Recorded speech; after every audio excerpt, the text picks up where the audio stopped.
हम लोग बात कर रहे हैं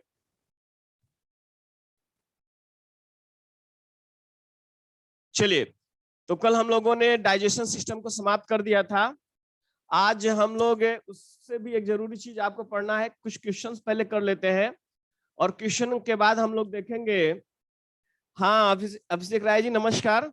तो हम लोग कुछ क्वेश्चंस देख लेते हैं, क्वेश्चन के बाद हम लोग क्या देखेंगे, ध्यान से देखिएगा। कुछ क्वेश्चन के बाद हम लोग देखेंगे ब्लड और ब्लड सिस्टम देखेंगे। जहां से सबसे ज्यादा प्रश्न बन रहा है वो है आपका ब्लड एंड ब्लड सिस्टम को करेंगे। Good morning everybody. चलिए आप परेशान मत होइएगा। चलिए हम लोग कुछ क्वेश्चन कर लेते हैं जो हम लोगों ने अभी तक किया है, उसमें से कुछ क्वेश्चंस आए हुए हैं, उन क्वेश्चनों के बारे में हम लोग बात कर लेते हैं। चलिए, क्लियर हो गया?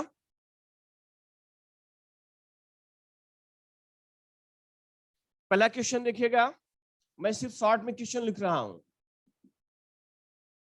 पाचक एंजाइम नहीं है।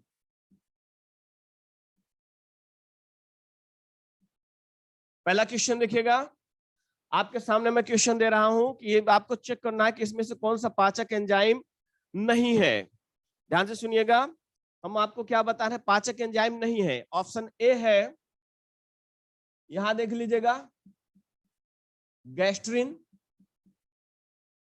ऑप्शन बी है टाइलिन, यहां देखिएगा।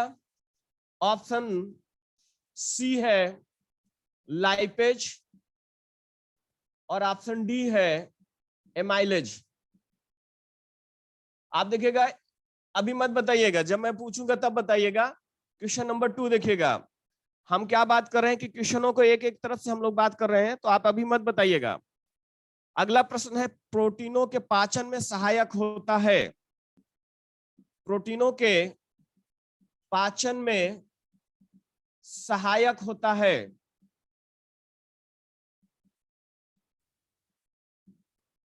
देखिएगा, ऑप्शन ए है, हम लोग बात करेंगे प्रोटीनों के पाचन में सहायक होता है एमाइलेज। ऑप्शन बी है गैस्ट्रिन। ऑप्शन सी है ट्रिप्सिन, यहां दिखाई दे रहा होगा आपको। और ऑप्शन डी है टाइलिन। ये क्वेश्चन नंबर 2 था। आइए क्वेश्चन नंबर 3 हम लोग देखते हैं। पहला है प्रोटीनों के पाचन में कौन सहायक है, वो हम लोगों ने बात किया। चलिए अगला प्रश्न है, स्टार्च को ग्लूकोज में बदलता है। ग्लूकोज में बदलता है ऑप्शन ए है लाइपेज। ऑप्शन बी है एमाइलेज। ऑप्शन सी है गैस्ट्रिन और ऑप्शन डी है ट्रिप्सिन। देखिए यही घुमा फिरा के पूरा प्रश्न पूछेगा। चलिए 3 प्रश्न पहले कर लेते हैं, फिर हम लोग आगे बढ़ते हैं। पहले का बताइएगा, अब आप बताइएगा, पहले मत बताइए, अब बताइए कि पाचक एंजाइम नहीं है कौन सा, पहला का बताइएगा। चलिए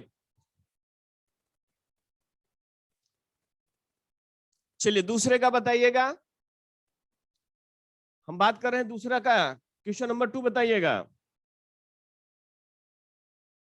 तो देखिएगा, हम आपसे बताए थे कि गैस्ट्रिन के बारे में देखिएगा, ये नहीं होता, ये हार्मोन होता है।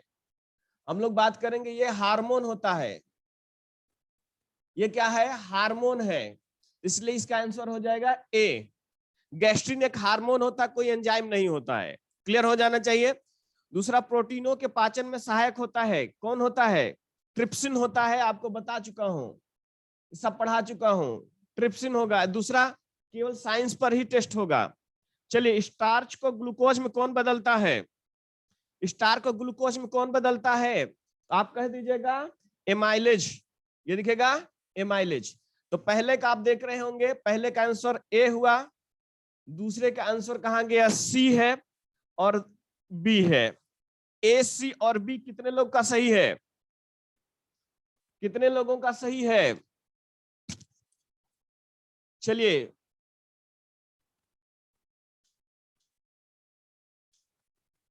चलिए, सही होगा। हटा दे रहा हूं, क्वेश्चंस हटा रहा हूं, आपके दिमाग में हो गया। चलिए हटा दूं, नहीं दो सही है, नहीं पूरे तीनों सही हो, पढ़ाया हुआ क्वेश्चन है और ये क्वेश्चंस आए हुए हैं। आपको पता होना चाहिए कि कमीशन, यूपी कमीशन ने सारे के शेड्यूल जारी कर दिए, यूपी पीसीएस का, लो आपका जो भी है वो आरओ का, इसके अलावा जो भी प्रवक्ता वगैरह जीआईसी वाईसी सब दे चुका है वो डेट। अब आपको आने वाली है टेट और सुपर टेट की डेट और पेट की डेट। चलिए आइए हम लोग अगला प्रश्न देखते हैं।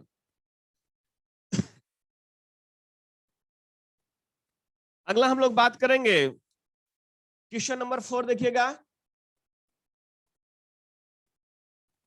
पुच्छ जिसे बोलते हैं, पुच्छ या अपेंडिक्स, कल ही हम लोग बात कर रहे थे। अपेंडिक्स मानव शरीर में,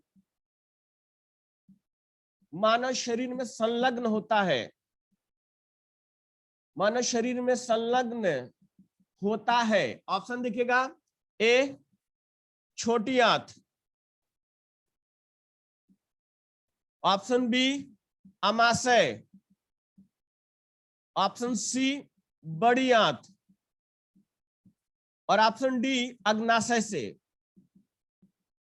यहां देखिएगा क्वेश्चन नंबर 5 देखिएगा, हमने क्वेश्चन आपके सामने दिया, ध्यान से समझिएगा, पहले क्वेश्चन को ध्यान से पढ़िएगा, हम लोग बात करेंगे ताकि आपको कहीं कंफ्यूजन ना हो। चलिए अगला प्रश्न है, यकृत एवं मांसपेशियों में, यकृत एवं मांसपेशियों में ऊर्जा जमा होती है, ऊर्जा जमा होती है, ये देखिएगा, यकृत एवं मांसपेशियों में ऊर्जा जमा होती है। ऑप्शन ए प्रोटीन के रूप में, ऑप्शन बी वसा के रूप में, ऑप्शन सी ग्लूकोज के रूप में, ऑप्शन डी कोई नहीं। चलिए अगला क्वेश्चन हम लोग देख लेते हैं, आपसे पूछा जाएगा। चलिए अगला क्वेश्चन बहुत इंपॉर्टेंट है, 2020 में पूछा गया प्रश्न था, आप चेक कर लीजिएगा। क्वेश्चन नंबर 6, पित्ताशय में पथरी होने पर, पित्ताशय में यह पथरी होने पर किसके पाचन में समस्या होती है? ये देखिएगा, अगर आपके गाल ब्लेडर में स्टोन हो जाए, ये दिखेगा, तो स्टोन होने पर आपसे पूछा जाएगा किसके पाचन में प्रॉब्लम होती है। तो ऑप्शन ए है न्यूक्लिक अम्ल, न्यूक्लिक अम्ल, ऑप्शन बी है वसा, ऑप्शन सी है प्रोटीन और ऑप्शन डी है कार्बोहाइड्रेट। कार्बोहाइड्रेट, यहां देख रहे होंगे आपसे प्रश्न पूछा जाएगा कार्बोहाइड्रेट के रूप में। चलिए अगला क्वेश्चन देख लीजिएगा, क्वेश्चन नंबर 7 आपका यहां कंप्लीट हो जाएगा।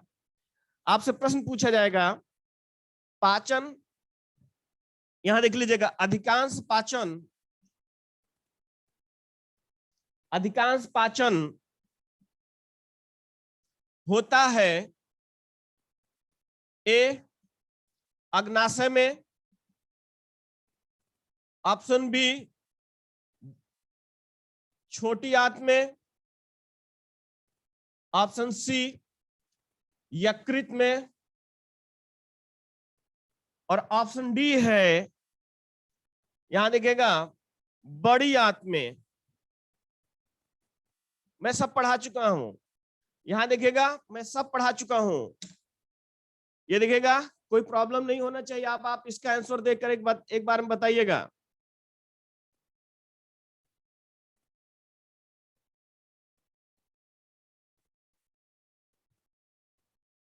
चलिए बताइएगा।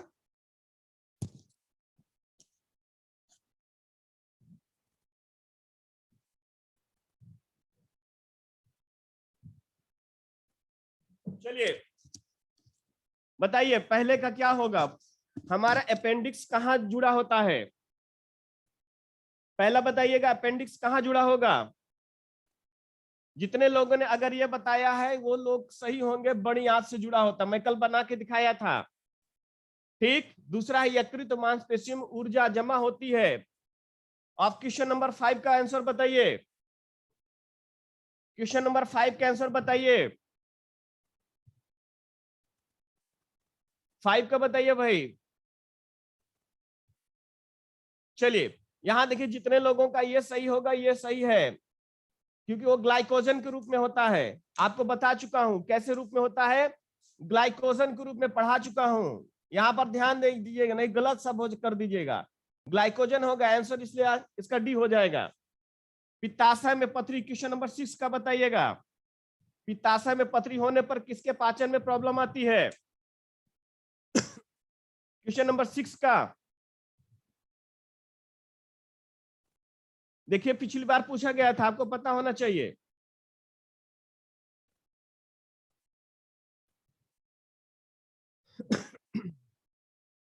चलिए बोलिए।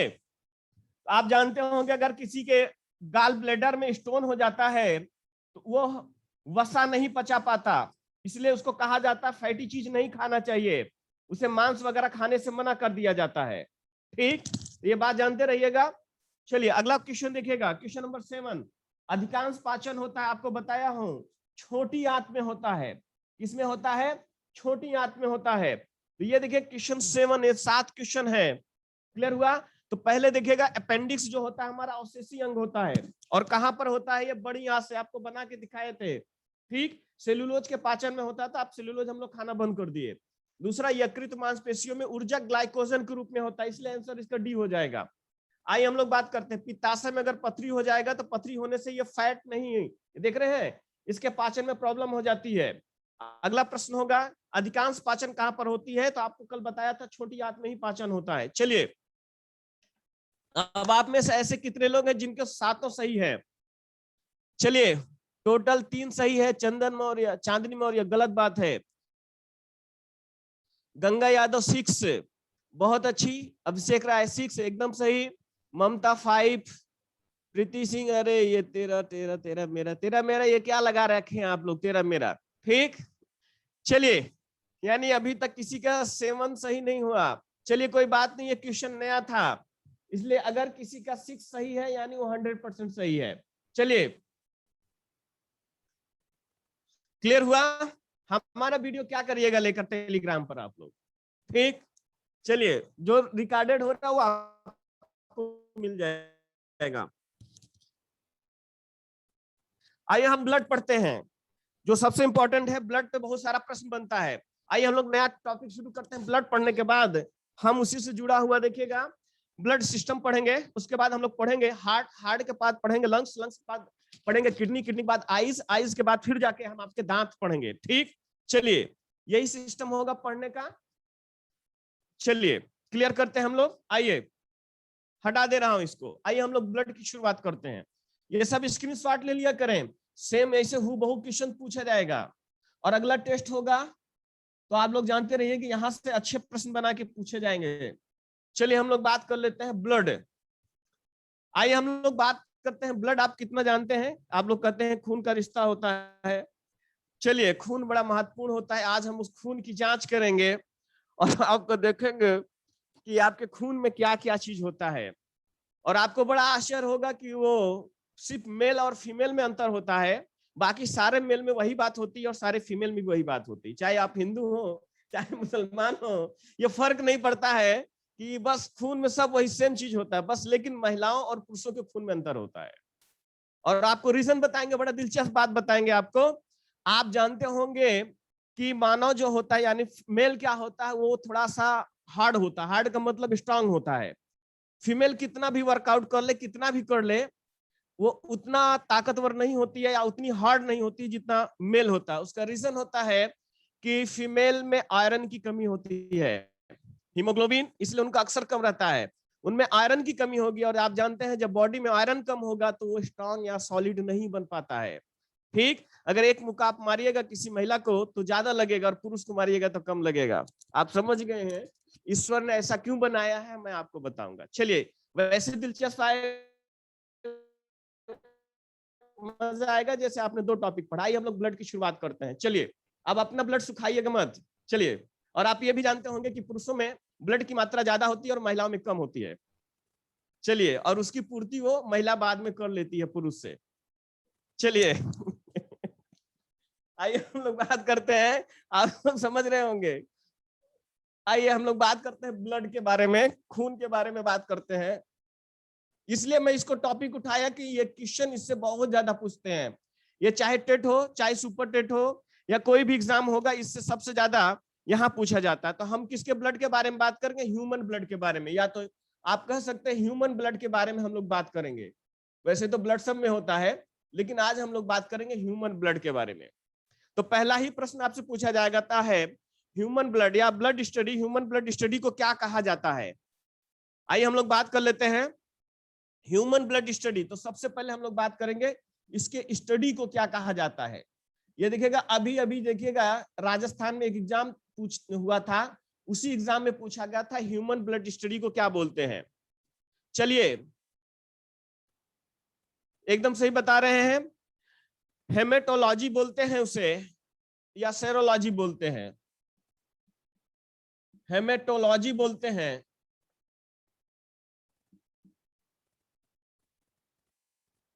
ये देखिएगा, हम लोग क्या बात कर रहे हैं, ये देख लीजिएगा, हेमेटोलॉजी।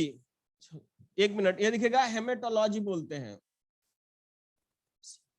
चलिए, लॉजी माने स्टडी करना होता है, या तो इसे सेरोलॉजी बोलते हैं। ठीक, सेरो से सीरम होता है, या तो आप कह सकते हैं इसे शेरोलॉजी भी बोलते हैं।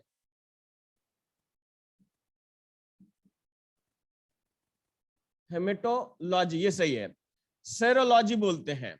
चलिए, तो आपसे कभी पूछा जाए हेमेटोलॉजी या सेरोलॉजी, अगर इन दोनों में दिया रहे तो आप हमेशा हेमेटोलॉजी मारिएगा, सेरोलॉजी नहीं मारिएगा, वो थोड़ा सा उतना सटीक नहीं। अगर हेमेटोलॉजी नहीं मिलेगा तो सेरोलॉजी पर टिक कर दीजिएगा।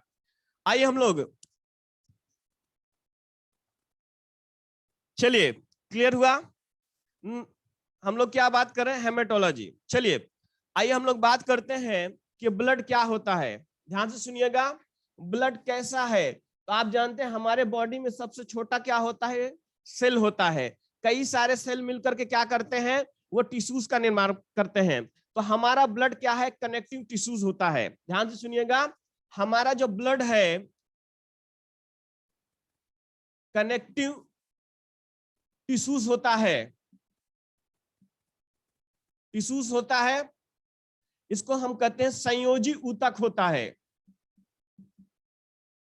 संयोजी ऊतक। चलिए ध्यान से समझते जाइए, आप इसे नोट भी करते जाया करें। चलिए, हम लोग बात कर रहे हैं कि ये क्या चीज है, संयोजी ऊतक।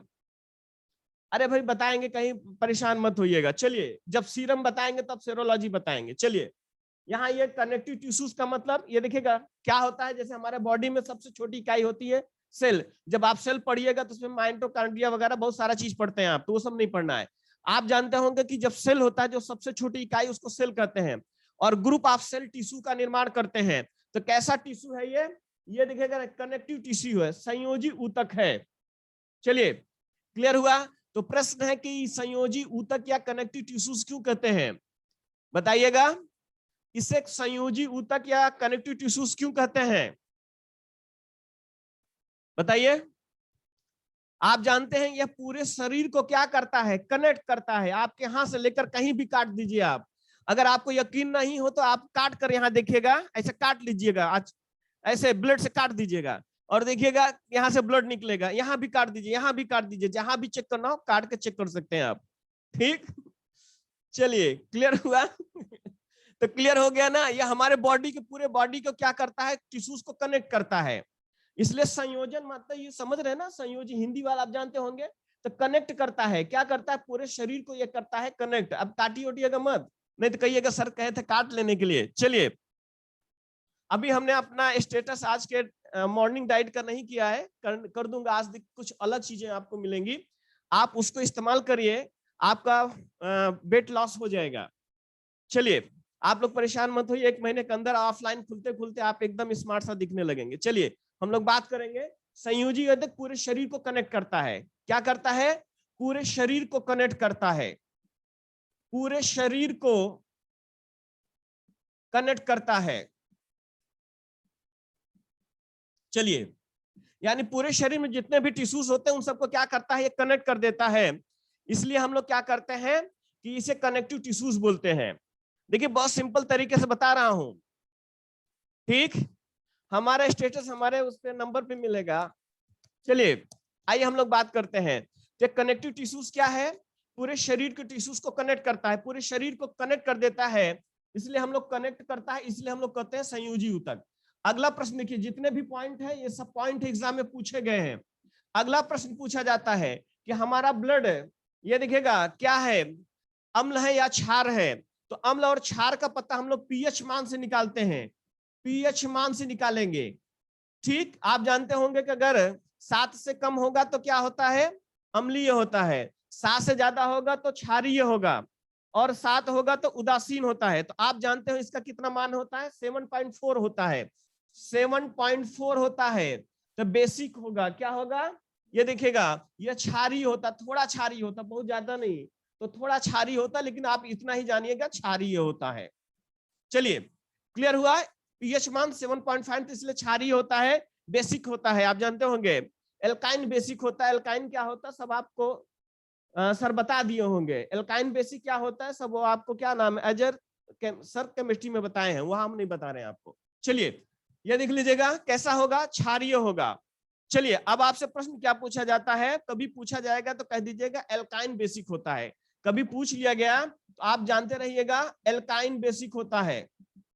ठीक, ये दिखेगा, ये जरूर जानते रहिएगा। ये तब पूछता है जैसे इस बार एनटीपीसी में पूछा था, किस प्रकार का क्षार है, एल्काइन बेसिक क्षार है।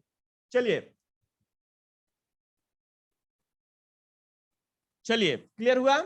आइए हम लोग अगला बात करते हैं। अब आपसे प्रश्न पूछा जाएगा कि कितना अमाउंट होता है, यानी हमारे बॉडी में अगर हम पूछे कि ये कितने अमाउंट में होता है, इसकी मात्रा क्या होती है। चलिए, ये दिखेगा कितनी मात्रा होती है, जनरली आप पढ़े होंगे कितनी मात्रा होती है, 5 से 6 लीटर होती है। आप जानते रहिएगा 5 से 6 लीटर होती है। तो आप कह सकते हैं 5 से 6 लीटर। ठीक, इतना ही आपके बॉडी में खून होता है। आप कहते हैं कि खून की नदियां बहा देंगे, 10 लीटर पानी खून गिरा देंगे। चलिए, ये तो 5 से 6 लीटर होता है। तो ध्यान रखिएगा, अगर हम मेल और फीमेल की बात करें, ये देखिएगा मेल और फीमेल, तो आप जानते रहिए किसमें ज्यादा खून होता है, मेल में ज्यादा खून इसीलिए रखा गया है ताकि मौका मिले सामने वाले को। समझ रहे हैं ना। चलिए, यहां देखिएगा मेल में, देखिएगा हम लोग बात करें तो मेल में जो होता है लगभग 5.5 से 6 लीटर होता है, 5.5 से लेकर 6 लीटर होता है। और इनके पास 5 से 5.5 लीटर होता है। ये देखिएगा 5 से, ये देखिएगा 5.5 कैसे लिखते हैं इसको, 0.5 ऐसे ही यही होता है ना। चलिए, यहां देख लीजिएगा मेल में ये दिखेगा 5.5 से 6 लीटर और फीमेल में 5 से 5.5 लीटर होता है। चलिए, हाँ ऐसे लिखा जाता है मैथ में, आप लोग जान रहे होंगे। चलिए, अब रीजन है ऐसा क्यों होता है कि फीमेल में कम होता है, बताइए फीमेल में ब्लड का कम होने का रीजन क्या होता है, आप बेहतर जानते होंगे, सब प्रोसेस पढ़ चुके हैं। आप जानते होंगे इसमें हीमोग्लोबिन की कमी होती है। फीमेल में क्या होती है, हीमोग्लोबिन की कमी होती है, हीमोग्लोबिन की कमी होती है। ये सब पॉइंट्स है। ब्लड की कमी का रीजन हीमोग्लोबिन, और हीमोग्लोबिन मतलब है आयरन की कमी। ये दिखेगा आयरन की कमी, और इसीलिए महिला का बॉडी क्या होता है, फीमेल का बॉडी सॉफ्ट होता है। ये दिखेगा, यही रीजन होता है फीमेल का बॉडी क्या होता है, वो सॉफ्ट होता है। ठीक, आप सोच रहे होंगे लक्स साबुन नहाने से होता है, ऐसा कुछ नहीं होता है, ये बात जानते रहिएगा। बॉडी में हमारे क्या होता है, पुरुष के बॉडी में ईश्वर ने काम उसे कठोर काम लेने के लिए बनाया, वो युद्ध करेगा, मतलब बैल की तरह काम करता रहता है दिन भर, आप समझ रहे होंगे ये सारी चीजें। तो ये रीजन ये है कि फीमेल बॉडी सॉफ्ट होता है क्योंकि आयरन की कमी होती है। चलिए क्लियर हुआ, एक स्लॉट यहाँ तैयार हो गया। फिर से सुनिएगा, हम ह्यूमन बॉडी पढ़ रहे हैं, तो इसमें ब्लड में कहते हैं इसे हेमेटोलॉजी बोलते हैं। सेरोलॉजी क्यों बोलते हैं आगे बताएंगे। कनेक्टिव टिश्यूज है, किस प्रकार का ब्लड कैसा है, संयोजी ऊतक पूरे बॉडी के ऊतक को टिश्यूज को जोड़ देता है। पीएच मान 7.4 होने की वजह से एल्काइन बेसिक होता है या क्षारीय होता है, बस क्षारीय याद रख लीजिएगा। दूसरा अमाउंट कितना होता है, ये दिखेगा, यहां देखिए 5 से 6 लीटर होता है, 5 से 6 लीटर होता है। ठीक, एक देखिएगा थोड़ा बहुत कम ज्यादा होता है, मेल में 5 से 5.5 लीटर होता है, यहां देखिएगा 5.5 से 6 लीटर होता है, और फीमेल में क्या होता है 5 से 5.5 लीटर होता है। ये कमी का रीजन क्या होता है, इसमें हीमोग्लोबिन की कमी यानी आयरन की कमी, इसलिए फीमेल का बॉडी सॉफ्ट होता है। चलिए अब एक प्रश्न आपसे पूछा जाता है कि आपके बॉडी के अकॉर्डिंग कितना % होना चाहिए ब्लड। तो देखिएगा अगर कभी इस तरह से पूछा जाए तो वेट, पूरे बॉडी के वेट का 7% होता है, वेट भार का, ऐसा अनुमान है, एवरेज जरूरी नहीं है। कभी पूछा गया, एक बार पूछा गया था, अकॉर्डिंग टू वेट के भार के अनुसार जो देखिएगा 7% होता है। ठीक, ये देखिए, लेकिन हमको ये गलत लगा है, एक बार बिहार में पूछा गया था, ऐसा प्रश्न बिहार में पूछा जाता है। ठीक, चलिए तो उस हिसाब से अगर आपका वजन 70 किलो होगा तो 70 किलो का 7% कितना होता है,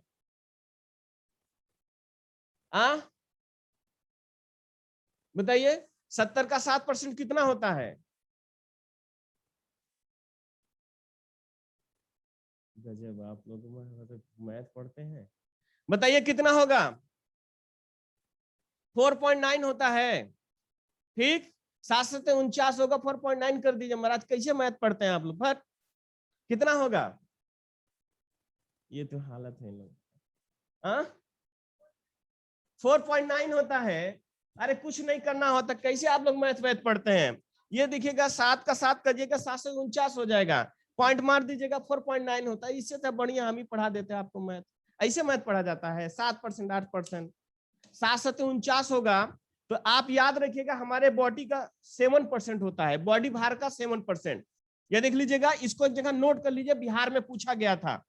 चलिए बिहार में प्रश्न पूछा गया था, तो ये देखिए बॉडी वेट का 7% होता है, बॉडी वेट का 7% होता है। ठीक, चलिए क्लियर हो गया, यहां देख लीजिएगा। चलिए इसको स्क्रीनशॉट ले लीजिए, पहला हो गया। अगर समझ में आ गया हो तो मैं आगे बढ़ जाता हूं।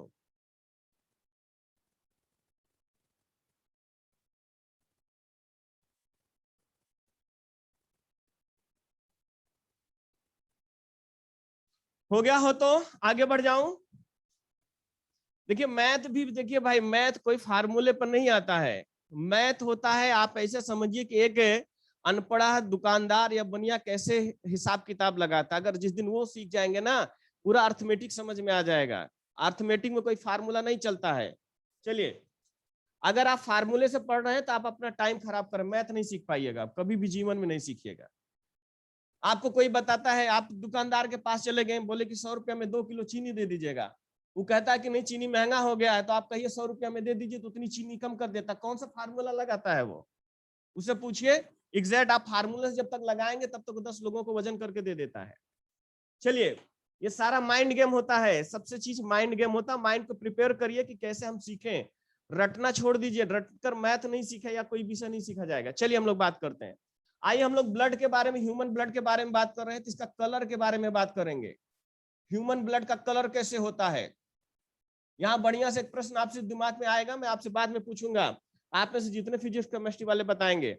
जैसे हमारे बॉडी में प्लाज्मा होता है, प्लाज्मा 55% होता है और उसका कलर येलो होता है। ठीक, और आप देखिएगा बाकी जो चीज होता है 45% उसका कलर रेड होता है। तो जब 55% ज्यादा येलो है तो फिर रेड क्यों दिख रहा है हमारा? ठीक, तो ह्यूमन ब्लड में दिखेगा, इसका कलर पूछा जाएगा। चलिए, तो इसका कलर कैसे होता है? अरे ब्लू होता है, लाल होता है। भाई खून भी नहीं देखे हैं क्या? आप लोग तो देखे हैं ना खून। चलिए, आप लोग भी अजीब अजीब करते हैं। एक लोग हाँ, हो सकता है आपका ब्लू हो जाए। ब्लू कब किसी रीजन में होता है? अभी आपसे पूछेंगे किसका ब्लड ब्लू हो जाता है तो आपको बताएंगे। चलिए, तो ये इसका कलर रेड होता है। रेड होने का कारण क्या होता है? आपके बॉडी में इसका कलर रेड है, तो रेड का कारण बताइए। हीमोग्लोबिन है। हीमोग्लोबिन के कारण, आप जानते हैं हीमोग्लोबिन आयरन है, तो हीमोग्लोबिन के कारण, हीमोग्लोबिन के कारण, जितना बता रहा हूं ऐसे कॉन्सेप्ट समझिएगा। हमारा ह्यूमन ब्लड कैसे होता, कलर रेड होता है, रेड का कारण होता है हीमोग्लोबिन के कारण। चलिए हम लोग बात करते हैं। आइए बताइए, रक्त का निर्माण कहां पर होता है? फॉर्मेशन ऑफ ब्लड, अगला पॉइंट आपसे पूछा जाएगा। Formation of blood, formation of blood, ये देखिएगा फॉर्मेशन ऑफ ब्लड, यानी रक्त का निर्माण कहां पर होता है। ये सब सिंपल समझिए, तब हम लोग हार्ड वाला समझते हैं ना। लेकिन जितनी बात बता रहा हूं सारे प्रश्न हैं। आप किसी भी एग्जाम में आप जाइएगा, बैठिएगा, आपको हो जाएगा, आपको पता होना चाहिए। आप सभी लोग पीईटी का फॉर्म भर दीजिएगा। 21 जून लास्ट डेट है। ठीक, ध्यान से सुनिएगा, 21 जून लास्ट डेट है। आप सभी लोग पीईटी का फॉर्म भर दीजिएगा। बहुत सारी वैकेंसी आ रही है। मलेरिया पर्यवेक्षक अधिकारी की पोस्ट आ रही है। योगी जी मेहरबान है इस बार। ठीक, 50,000 वैकेंसी समूह का की आ रही है। चलिए, अमूमन सितंबर में एग्जाम होगा और दिसंबर से पहले फाइनल एग्जाम करा के रिजल्ट दे देंगे। नौकरी आपके हाथ में होगी। 50,000 ये, 51,000 वो। चलिए, आप बताइएगा, हमारा फॉर्मेशन ऑफ ब्लड, ब्लड का निर्माण कहाँ होता है बताइए।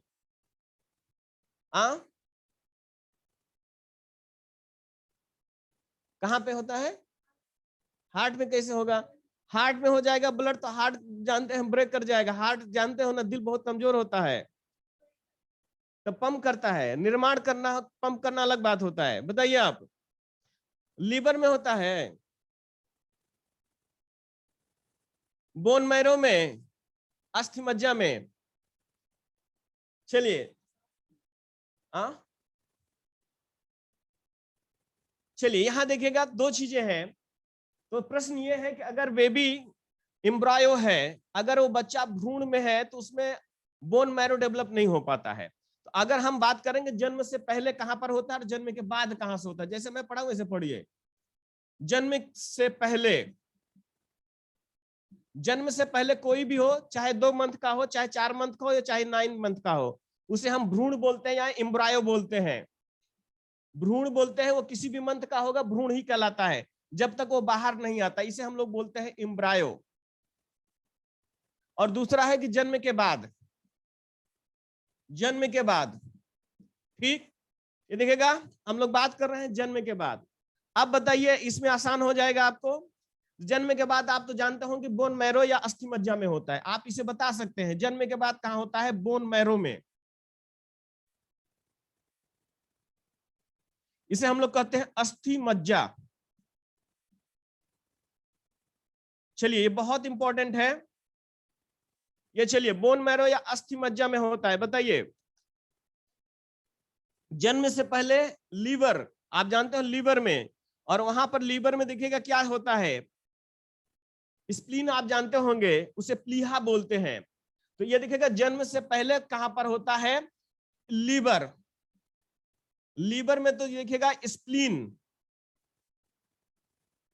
या प्लीहा, अगर लिखा रहेगा तो कर दीजिएगा प्लीहा। ये देखिएगा इसी का पार्ट है। चलिए, तो ध्यान से समझ लीजिएगा कि जन्म से पहले यानी बच्चा जब भ्रूण होता है तो उसके ब्लड का निर्माण कहां पर होगा? स्प्लीन या प्लीहा में होता है। अगर नहीं रहेगा तो लीवर कर दीजिएगा। ठीक, चाहे वो 2 मंथ का हो, चाहे 9 मंथ का हो। ठीक, जन्म से पहले वो भ्रूण कहलाता है बच्चा। देखिएगा जब जन्म ले लेता है तो आदमी जन्म के बाद एक कहलाता है, बोन मैरो या अस्थि मज्जा होता है। चलिए, क्लियर हो जाना चाहिए। आगे हम लोग बढ़ रहे हैं। समझ गया कि नहीं? कलर कैसे होगा? रेड हीमोग्लोबिन के कारण। फॉर्मेशन ऑफ ब्लड का निर्माण कहां पर होता है? जन्म से पहले स्प्लीन, प्लीहा जो लीवर में, इससे जुड़ा हुआ है। और अगला है जन्म के बाद कहां होगा? बोन मैरो में। कहां पर होगा? बोन मैरो में, आप जानते होंगे। चलिए, और बोन मैरो कहां पर होता है? हड्डियों के अंदर। आपको बताए थे, ये देखिएगा कोई बोन है, इसके अंदर ऐसे ऐसे वो बने होते हैं। ये दिखेगा, मान के चलिए आपका बोन है, कैसे बोन होगा? ठीक, ये दिखेगा, ये आपका अगर बोन है, इसी बोन मैरो में यही होता है आपका बोन मैरो। आगे जब बोन बताएंगे तो आपको बताएंगे बोन मैरो क्या होता है। चलिए, क्लियर हो जाना चाहिए। आइए हम लोग बात करते हैं।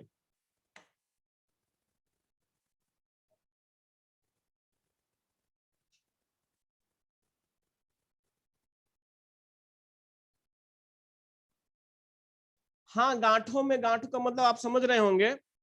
चलिए, क्लियर हुआ? आइए हम लोग एक चीज और पढ़ते हैं। यहां देख लीजिएगा, जन्म से पहले स्प्लीन, स्प्लीन देखिए लीवर नहीं, हमको लगता है अमाशय के पीछे होता है। आप लोग भी ऐसे कर रहे हैं, अमाशय से के पीछे होता है, स्टमक से जुड़ा होता है। चलिए, एक प्रश्न पूछा गया कि मानव शरीर में किसे ब्लड बैंक बोला जाता है? बताइएगा, ब्लड बैंक किसे बोला जाता है?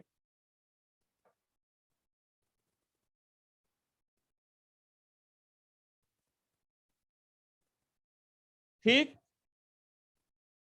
चलिए, इस देखिएगा, स्प्लीन को ब्लड बैंक बोलते हैं। हम आगे पढ़ेंगे, इसे ब्लड बैंक बोलते हैं, इसे ब्लड बैंक बोलते हैं। ये देखिएगा, इसे हम लोग क्या बोलते हैं? ब्लड बैंक बोलते हैं। चलिए, फिर से समझ लीजिएगा, हालांकि ये बात भी सही है। ये देखिए, स्प्लीन ये लीवर के पास भी और अमाशय इन सब से जुड़ा हुआ होता है, लेकिन कुल मिला जुला के आप इसी को टिक करिएगा। ये देखिए स्प्लीन को, तो हमारा जन्म से पहले क्या होता है? ये एम्ब्रायो में स्प्लीन में होता है। ठीक, और स्प्लीन को हम लोग कहते हैं ब्लड बैंक कहते हैं। ये दिखेगा जन्म के बाद ये बोन मैरो में होता है। चलिए, बोन मैरो में और क्या बनता है? तो आप जानते हो कि बोन मैरो में ही एंटीबॉडीज बनता है। ये देखिएगा, बोन मैरो में ही एंटीबॉडीज बनता है। ठीक, ये देखिएगा, एंटीबॉडीज बनता है। आगे हम लोग बताएंगे एंटीबॉडीज वगैरह क्या होता है। यहां देखिएगा, बोन मैरो में क्या बनता है? एंटीबॉडीज बनता है। चलिए, क्लियर हुआ? इतनी बातें हम लोग जानते रहेंगे, आगे हम लोग पढ़ेंगे।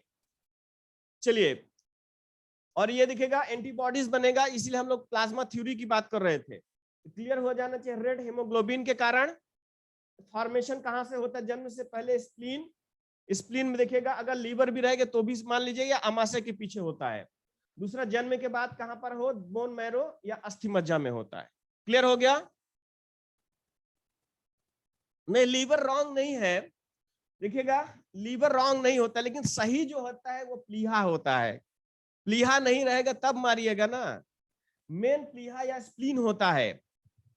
ठीक, ये एग्जैक्ट यही है, और बाकी सब गलत होता है। हम वो बता दिए जो एग्जाम में पूछा जाता है। चलिए, क्लियर हो गया?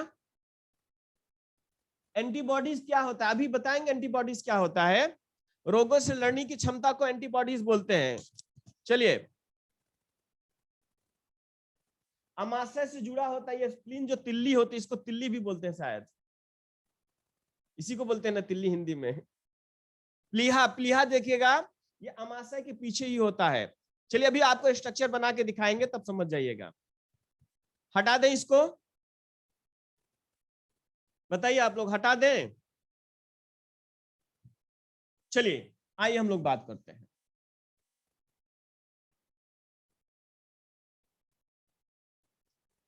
चलिए, हम लोग बात कर रहे थे ब्लड बैंक के बारे में। आइए हम लोग बात कर लेते हैं ह्यूमन में ब्लड बैंक के बारे में।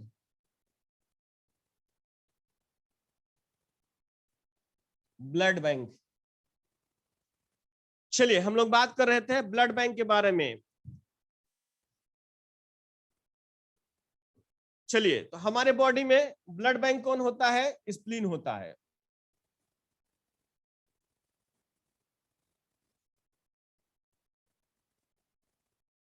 या प्लीहा होता है, लेकिन हम उस ब्लड बैंक की बात कर रहे हैं। ठीक, एक चीज याद बताइए, अंतरराष्ट्रीय रक्तदान दिवस कब मनाया जाता है? चलिए बताइए, अंतरराष्ट्रीय रक्तदान दिवस कब मनाया जाता है? बताइएगा, अंतरराष्ट्रीय रक्त दिवस कब मनाया जाता है? 14 जून को, एकदम सही बता रहे हैं, 14 जून को मनाया जाता है। 14 जून को मनाया जाता है, ये भी जानते रहिएगा। ये देखिएगा, अंतरराष्ट्रीय रक्तदान दिवस कब मनाया जाता है? 14 जून को मनाया जाता है। चलिए अगला कभी पूछ लिया जाए, जो हमारा ब्लड बैंक होता है, इसमें कितने दिन तक ब्लड सुरक्षित रह सकता है? तो ये देखिएगा, ब्लड बैंक, ये आर्टिफिशियल की बात कर रहा हूं, जहां पर आप रक्तदान करते हैं। आर्टिफिशियल ब्लड बैंक में ब्लड कितने दिन तक सुरक्षित रह सकता है? ब्लड सुरक्षित कितने दिनों तक बताइएगा, फिर उसके बाद उसको बताइए कितने दिनों तक? 30 दिन तक। और कोई? चलिए 45 आप सही कर रहे हैं, लेकिन एग्जैक्ट 40 से 42 दिन तक होता है। कितने दिनों तक? 40 से लेकर 42 दिनों तक यह रह सकता है, उसके बाद ये डिस्ट्रॉय हो जाता है। अगला पॉइंट पूछा जाता है, ये जो ब्लड को स्टोर किया जाता है, इसमें किस केमिकल को मिलाकर इसे रखा जाता है? देखिए सारे प्रश्न है। अंतरराष्ट्रीय रक्त दिवस, इस पे भी प्रश्न पूछा गया है। ब्लड बैंक इसलिए ये है, इस पर भी प्रश्न पूछा गया है। कितने दिन तक सुरक्षित रहता है, ये भी प्रश्न पूछा गया है। और रक्त को जब हम स्टोर करते हैं तो क्या मिलाकर उसे रखा जाता है? बताइए। चलिए लिक्विड नाइट्रोजन में, एकदम सही बता रहे हैं, लिक्विड नाइट्रोजन में रखिएगा। सोडियम ऑक्सलेट में रखा जाता है। किसमें? सोडियम ऑक्सलेट में। याद रखिएगा। तो रक्त को किसके साथ? ध्यान से सुनिएगा, रक्त को सोडियम ऑक्सलेट के साथ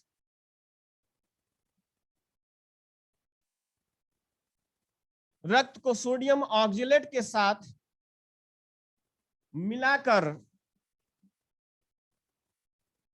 रखा जाता है।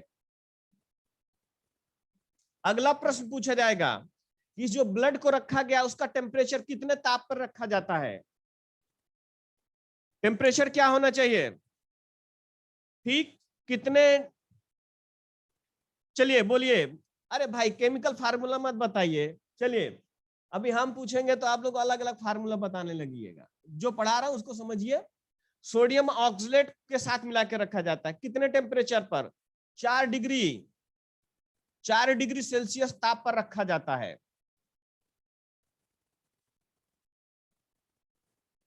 चलिए क्लियर हो गया। 4 डिग्री, एकदम सही बता रहे हैं, 4 डिग्री सेल्सियस पे रखा जाता है या सेंटीग्रेड पे रखा जाता है। चलिए तो यहां देख लीजिएगा, हमारा नेचुरल ब्लड बैंक क्या है? आपसे प्रश्न पूछा जाएगा, नेचुरल ब्लड बैंक स्प्लीन है या प्लीहा है? चलिए दूसरा प्रश्न है, अंतरराष्ट्रीय रक्तदान दिवस 14 जून को मनाया जाता है हर साल। ब्लड को सुरक्षित कितने दिन तक रखा जा सकता है? 40 से 42 दिनों तक। अगला प्रश्न है, इसको अगर सुरक्षित रखना है तो किस टेम्परेचर पर? 4 डिग्री पे रखना है। और क्या मिला के रखना है? Sodium oxalate. अभी मत रख लीजिएगा किसी का निकाल करके, घर पर ही। समझ रहे हैं ना? चलिए क्लियर हुआ। आगे बढ़ जाइए, स्क्रीनशॉट लीजिए और आगे बढ़िए। अब हम देखेंगे ब्लड में क्या क्या मिला होता है।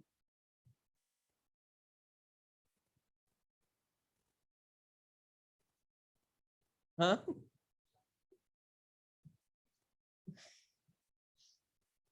घबराइए मत, आपको बताएंगे। कभी कभी कुछ लोगों का खून गाढ़ा हो जाता है, आप अपने खून को साफ करने के लिए साफी का इस्तेमाल करते हैं, जरूरत नहीं पड़ेगा। आपको इतना नेचुरल तरीका बताऊंगा कि आप 90 साल की उम्र में भी एकदम यंग बने रहेंगे। ईश्वर जब आपको उठाएगा ना तो कहेगा अरे इतने नौजवान लोग कहां से आए, तब बता दीजिएगा 90 साल के हो गए हैं हम। चलिए एकदम इसका स्क्रीनशॉट लीजिए, आगे बढ़ते हैं। चलिए हटा देते हैं।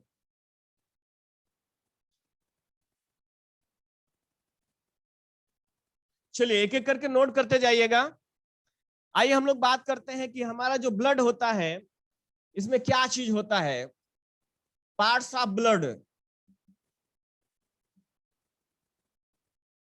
ये देखिएगा। चलिए जैसे मैं पढ़ाऊं वैसे पढ़िएगा। रक्त के भाग क्या होते हैं हम लोग बात करेंगे। चलिए आप बताइए, हमारा ब्लड, क्या ब्लड में क्या सॉलिड कुछ होता है या ब्लड लिक्विड होता है?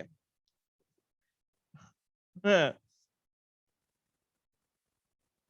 अच्छा, भगवान को कंफ्यूज कर देंगे। अरे कंफ्यूज तो करना ही है। यमराज आएंगे तो सोचेंगे अरे इसकी उम्र तो 90 साल, लेकिन ये 90 साल का दिख नहीं रहा है। चलिए कोई बात नहीं, अगर आप अच्छा डाइट लेते हैं और आप पॉजिटिव रहते हैं। चलिए पॉजिटिव एनर्जी अगर आपके बॉडी में सिक्रेशन होता है, इसे देखिए ना, बड़े बड़े साधु महात्मा जो होते हैं, असली वाले, फर्जी वाले नहीं, उनके चेहरे में इतना चमक होता है कि उस चमक को आप बर्दाश्त नहीं कर पाएंगे। ठीक। और आप, मैं यकीन बताते हैं, जो असली वाले होते हैं वो अपना पैर कभी नहीं छूने देंगे, चाहे आप कुछ भी कोशिश कर लीजिएगा, वो हटा देते हैं। मैं 100% कर रहा हूँ, अगर असली वाला अगर वो है, सूफी है या महात्मा है या कोई भी है, तो अपना पैर नहीं छूने देगा। क्यों? क्योंकि अपनी पॉजिटिव एनर्जी और आपकी नेगेटिव एनर्जी में वो ट्रांसफर नहीं होना चाहता है। वो याद रखिएगा, वो छूने नहीं देगा। जो फर्जी वाला है वो सब छुआ लेता, छुओ छुओ। ठीक।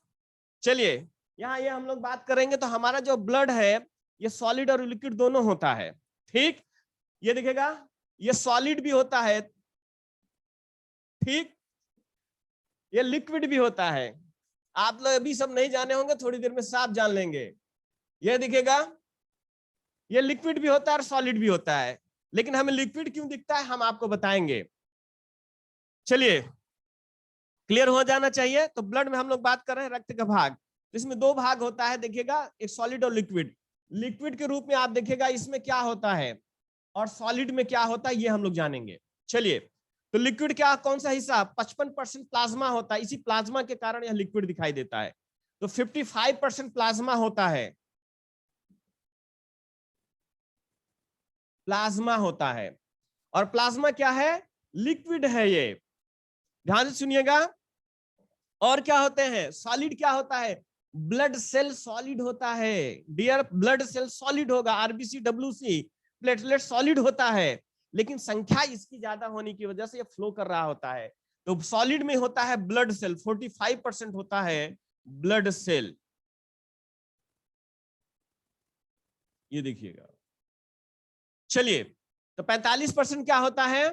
ध्यान से सुनिएगा, 45% आपका ब्लड सेल होता है और 55% प्लाज्मा होता है, और प्लाज्मा लिक्विड होता है। इसीलिए हमारा ये देखिएगा, ये ज्यादा है। इसलिए क्या होता है, खून, खून थोड़ा अजीब से लगता है, ब्लड ही लिखते हैं, नहीं तो पता लगा आपका खून खौलने लगेगा थोड़ी देर में। इसलिए ब्लड क्या होता है, ये लिक्विड में होता है, ब्लड लिक्विड में होता है। क्यों होता है? क्योंकि इसमें ज्यादा प्लाज्मा होता है, और प्लाज्मा कैसे होता है? लिक्विड रूप में होता है। आइए हम लोग बात करते हैं, तो ये ब्लड सेल में कौन कौन सा आता है ये भी जान लीजिएगा। इसमें आता है आरबीसी आता है, ये सेल है भाई, ठीक। डब्ल्यूबीसी होते हैं, और प्लेटलेट्स होते हैं, जब प्लेटलेट्स घटने शुरू हो जाते हैं, ठीक, तो प्लेटलेट्स होते हैं, उसको हिंदी में बोलते हैं बिम्बाणु, कुछ बोलते हैं ऐसे, बिम्बाणु उसको बोलते हैं।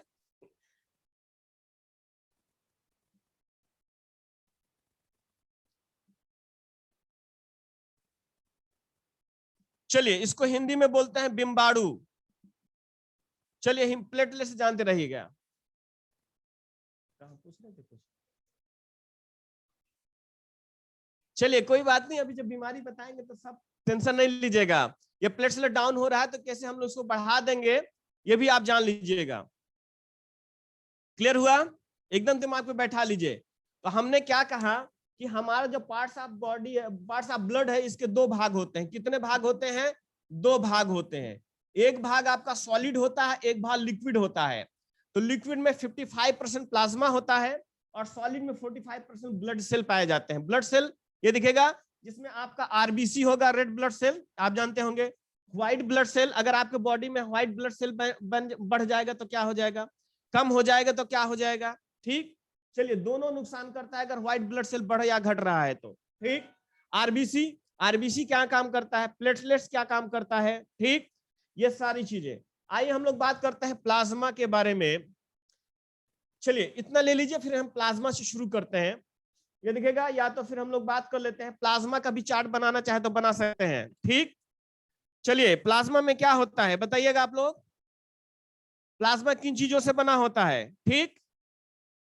चलिए, तो इसको बाहर निकाल लेते हैं और यहां पढ़ते, चलिए स्क्रीनशॉट लीजिए, प्लाज्मा से शुरू करते हैं, तब ठीक रहे, अभी जगह नहीं बचेगा, उसका चार्ट बनाते बनाते जगह नहीं बचेगा।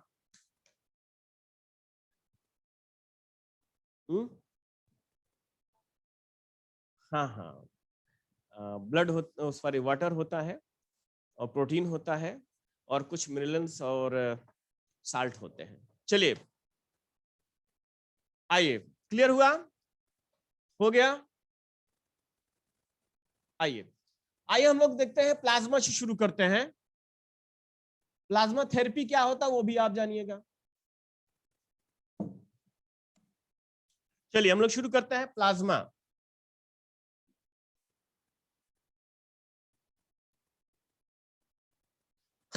चलिए, प्लाज्मा के बारे में हम लोग बात करते हैं। चलिए, तो रक्त में कितना % प्लाज्मा होता है, चलिए 55% आपके बॉडी में यानी रक्त में प्लाज्मा होता है, ठीक। चलिए, आइए हम लोग बात करते हैं कि प्लाज्मा के क्या क्या भाग होते हैं, प्लाज्मा किन चीजों से बना होता है, तो आइए हम लोग बात करते हैं।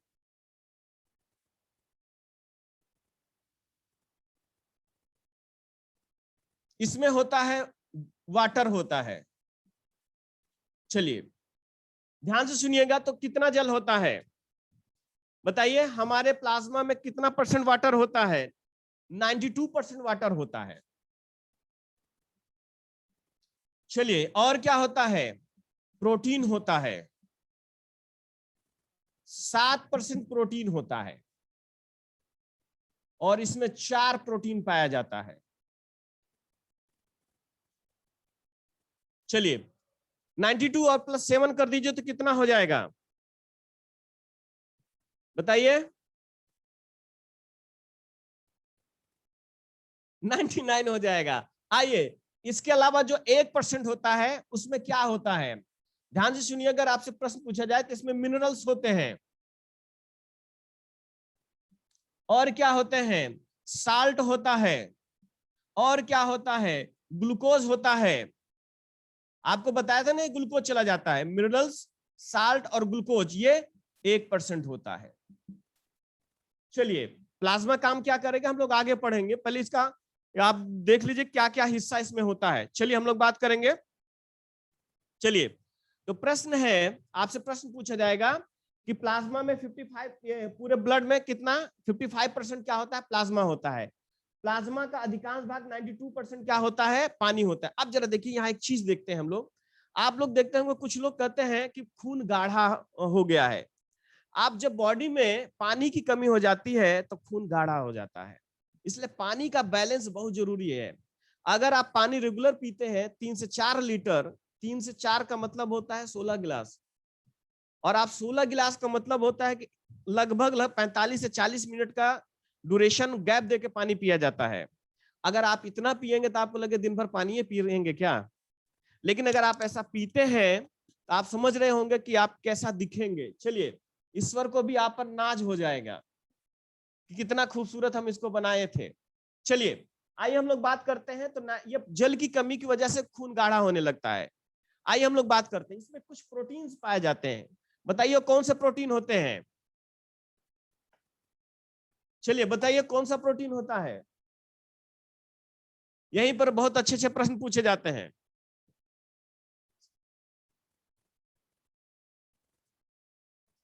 चलिए, फाइब्रोजन देखेगा,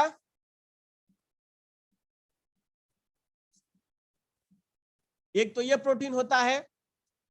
चलिए, दूसरा प्रोटीन बताइएगा, एकदम सही बता रहे हैं आप। चलिए, ग्लोबुलिन होता है, ये देखेगा, चलिए और बताइएगा, और कौन सा होता है?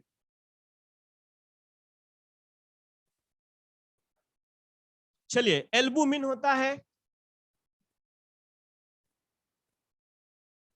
एल्बुमिन होता है। और बताइए कौन सा प्रोटीन होता है? एक और बताइएगा। प्रोथ्रोम्बिन होता है। आप जानते होंगे कौन सा होता है? प्रोथ्रोम्बिन। चलिए चलिए, ये 4 प्रोटीन पाए जाते हैं। ध्यान से सुनिएगा। हमारे यहां देखिए जो प्लाज्मा है इसमें 92% जल होता है, 7% प्रोटीन होता है और 1% में मिनरल साल्ट और ग्लूकोज होता है। तो और इनमें प्रोटीन में आपसे प्रश्न पूछा जाएगा, फाइब्रोनोजन या ग्लोबुलिन या एल्बुमिन या प्रोथ्रोम्बिन, ये प्रोटीन कहाँ पाए जाते हैं? ये हमारे ब्लड में पाए जाते हैं। और ब्लड में भी स्पेशली कहाँ पाए जाएंगे? प्लाज्मा में पाए जाएंगे। तो प्रश्न है कि ये करते कहाँ हैं भाई सब लोग? यहाँ रहकर क्या कर रहे, कौन सा काम इनको दिया गया है? इनका फंक्शन क्या होता है बताइए? ध्यान से सुनिए, बताइए क्या काम करते हैं ये?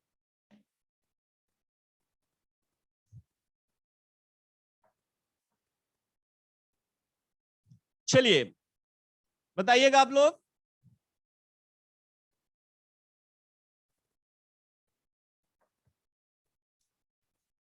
चलिए अब आप में से ये बताइए, इसमें निम्नलिखित में चारों प्रोटीन में से वो कौन सा प्रोटीन है जो आपके इम्यूनो सिस्टम को स्ट्रांग करता है? आप यही बता दीजिए, मैं जान जाऊंगा। वो कौन सा प्रोटीन है जो आपके इम्यूनो सिस्टम यानी प्रतिरक्षा को मजबूत करता है? बताइएगा। एकदम सही कर रहे हैं। ये देखा, इम्यूनी सिस्टम को बढ़ाता है। चलिए यहां इनका फंक्शन देख लेते हैं। अब हम लोग बात करेंगे इनका प्रोटीन का कार्य क्या है। प्रोटीन का कार्य क्या है? ब्लड प्रोटीन का कार्य, या हम कह सकते हैं प्लाज्मा प्रोटीन का काम क्या है? प्लाज्मा प्रोटीन का फंक्शन क्या है? ये देखिएगा, जो ये फाइब्रोनोजन होता है, ये ब्लड क्लॉटिंग क्या करता है आप जानते होंगे, ठीक, थक्का बनने में मदद करता है। स्पेशली यही दो हम लोग को पढ़ना होता है। हालांकि इस वाले के साथ ये दोनों जुड़ जाते हैं। ये देखिएगा, इसका आम काम होता है इम्यून सिस्टम को स्ट्रांग करना। चलिए तो ध्यान से सुनिएगा। रक्त का थक्का बनने में सहायक एक चीज से नहीं होता है, सहायक। चलिए, और ये काम कौन करेगा? ये देखिएगा, मैं शॉर्ट में लिख रहा हूं, एफ करता है, ऑन करता है, ए करता है, ऑन कौन करता है? पी करता है। आप मिला लीजिएगा, जगह बना लीजिएगा, ठीक। अगला काम क्या करता है? प्रतिरक्षा क्षमता बढ़ाता है, इम्यून सिस्टम बढ़ाता है। इम्यून सिस्टम बढ़ाता है, क्या बढ़ाता है? इम्यून सिस्टम बढ़ाता है, प्रतिरक्षा क्षमता बढ़ाता है। प्रतिरक्षा क्षमता, इम्यून सिस्टम बढ़ाता है। और जानते हो इसके पास था, वो कोरोना में सबसे सुरक्षित व्यक्ति था, ठीक। आप जानते होंगे वो सबसे सुरक्षित व्यक्ति था जिसके पास ये इम्यून सिस्टम था। वो कोरोना उसका कुछ बिगाड़ नहीं सकता। आप याद रखिएगा, आपका इम्यून सिस्टम और विल पावर इतना ज्यादा है, ये कोरोना सोरोना आपका कुछ भी नहीं बिगाड़ पाएगा। कोई कुछ भी कर ले, WHO कर ले, कुछ भी कर लीजिएगा, कोई WHO ईश्वर थोड़ी होता है वो, ठीक। जो आपका बॉडी होता है, और बॉडी में जो देख रहे हो ना, आपका ये वाला जो सिस्टम है, ये इसी को वैक्सीन बोलते हैं, ठीक। ये क्या करता है? ये देखिएगा, आपका इम्यून सिस्टम को स्ट्रांग कर देता है। आपका खुद बॉडी वैक्सीनेशन कर रहा है, आपको डरने की जरूरत नहीं है। या पीए सर क्या लिखे? अरे भाई क्या बताएं। एफ का मतलब है देखिए फाइब्रोनोजन है, ए का मतलब है एल्बुमिन है, और ये देखिए पी का मतलब है प्रोथ्रोम्बिन है। इतनी जगह नहीं है ना, कैसे लिखेंगे हम? बोर्ड पर निकाल लगाए रखिए, घर पे बैठे होंगे, कुछ खा भी रहे होंगे। चलिए क्लियर हुआ, आगे बढ़ते हैं। चलिए तो क्लियर हो गया। एक चीज और जानते रहिएगा, कुछ बोलने वाले थे। रक्त का थक्का बनने में सहायक करता है जब आपका कोई ब्लड क्लॉट हो जाता है। तो आप ये बताइएगा कि कौन सा ऐसा सबस्टेंसेस या पदार्थ है जो हमारे ब्लड को, जो नसों में बह रहा है, उसको थक्का नहीं बनने देता है, ठीक। बताइए। हम बता चुके हैं, हिपेरिन है वो। बताया है ना, हिपेरिन है। हिपेरिन की वजह से हमारा जो ब्लड है हमारे नसों में नहीं जमता है। ठीक, बताए हैं कि नहीं बताए हैं? चलिए, हिपेरिन बताए हैं तो हिपेरिन जानते रहिएगा।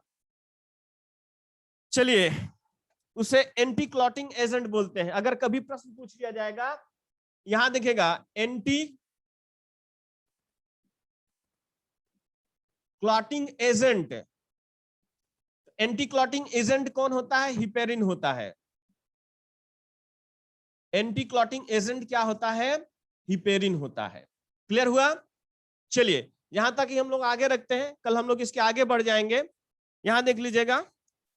चलिए, अब हम लोग देखेंगे प्लाज्मा करता क्या है, फंक्शन क्या होता है प्लाज्मा का, तो हम अगली वाली क्लास में देखेंगे।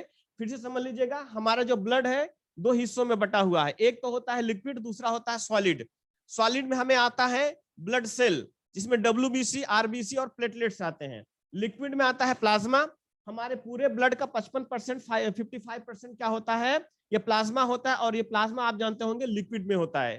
ठीक, ज्यादा इसलिए बहता है। और इस प्लाज्मा में वाटर होता है 92%, इसकी कमी से रक्त गाढ़ा होता है। प्रोटीन 7%, 4 प्रकार का प्रोटीन होगा।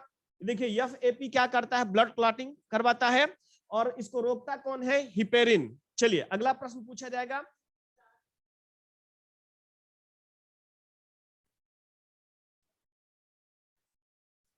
नहीं, ये सब नहीं पूछता है, ऐसा नहीं पूछेगा। दूसरा है, ये देखिए, ये जो बता रहा हूं ना, ये सब बहुत वो मतलब हाई फाई, आप में से इतना नहीं पूछेगा। ये तो उनको पूछेगा जिनका बायोलॉजी GIC में होगा या जिनका नीट विट देना होता है। एक था इसलिए, और 2 एक्स्ट्रा मैंने जोड़ दिया। चलिए, यहां देखिए, प्रतिरक्षा क्षमता, इम्यूनो सिस्टम कौन बढ़ाता है? ग्लोबुलिन। चलिए, स्क्रीनशॉट ले लीजिए। आज की क्लास बस यहीं तक। चलिए, हमारा नंबर तो सभी को पता है।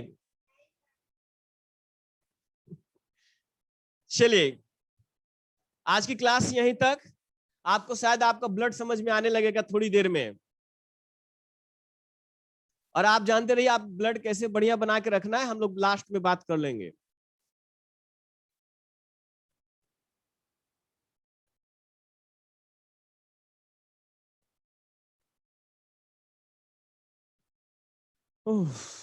चलिए, बोलना है तो कुछ बोलिए। धन्यवाद सर, आपका स्टेटस नहीं दिखता है। सर नंबर बता दीजिए। सर, आपका सर, कल का वीडियो भेज दीजिए। Thank you sir. सर कल टेस्ट हो रहा था ऑनलाइन। सर, आपकी कल की वीडियो क्यों नहीं? चलिए, जो भी चीज है सब ऑफिस में पूछ लीजिएगा कि वीडियो और कहीं के लिए आपका वो टेस्ट का नहीं मिला, आप लोग बात कर लीजिएगा। चलिए, कल मिलते हैं। बस इतना ही तक हमारे लोग का काम था।